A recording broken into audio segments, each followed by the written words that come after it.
Alors notre idée, donc depuis 2015, en fait, on lance un appel à projet chaque année pour installer des food trucks afin d'améliorer le service à l'usager, en fait, d'offrir un service de restauration pour nos différents usagers.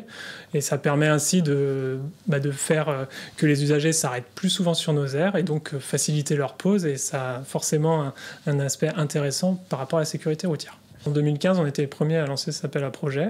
Donc, et depuis, il y a d'autres directions interdépartementales des routes. On est 11 DIR en France qui ont pu lancer des appels à projets similaires. Je pense notamment au niveau du sud-ouest, par exemple. Oui, c'est un appel à projet qui est public, donc il n'y a pas de restrictions pour y participer. Il faut juste répondre avant le 29 novembre à midi, fournir les documents qui sont demandés dans l'offre. Donc, ça peut être à la fois des personnes qui sont déjà propriétaires d'un food truck et qui veulent se positionner sur une de nos aires, mais ça peut être aussi des personnes qui veulent monter leur projet, puisqu'on laissera un certain temps, entre 2 et 3 mois, entre le moment où on finalise l'appel à projet, on retient les candidats, et le déploiement du food truck sur notre réseau.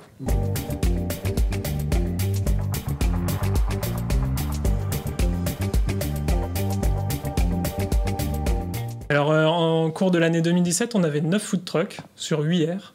Donc on en avait 2 sur la même aire au niveau du Morbihan. Et donc depuis 2015, on a commencé avec 4 food trucks et aujourd'hui on arrive à 9 food trucks sur 25 aires. Sur la Loire-Atlantique, on a 2 aires de repos. Donc je parle bien uniquement des aires de repos, pas les aires de service où vous avez des stations. Donc on a 2 aires de repos au niveau de Puceul et l'année dernière, donc on a mis un food truck sur l'aire de Puceul-Est. Et cette année, on propose de nouveau les 2 aires dans l'appel à projet. Au niveau de Valette, en limite entre le 49 et le 44, on a un food truck également. D'accord.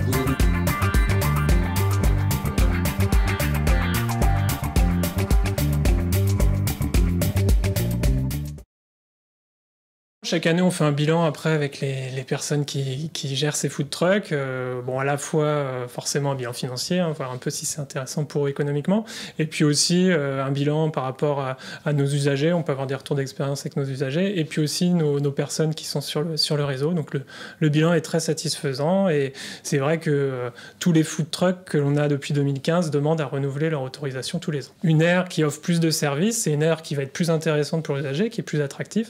Donc ça va amener les usagers à s'arrêter plus souvent. Et donc, quand on s'arrête plus souvent, on prend plus de pauses et donc on est plus reposé pour aller après continuer sa route. Et c'est vrai que ça joue au niveau de la sécurité routière.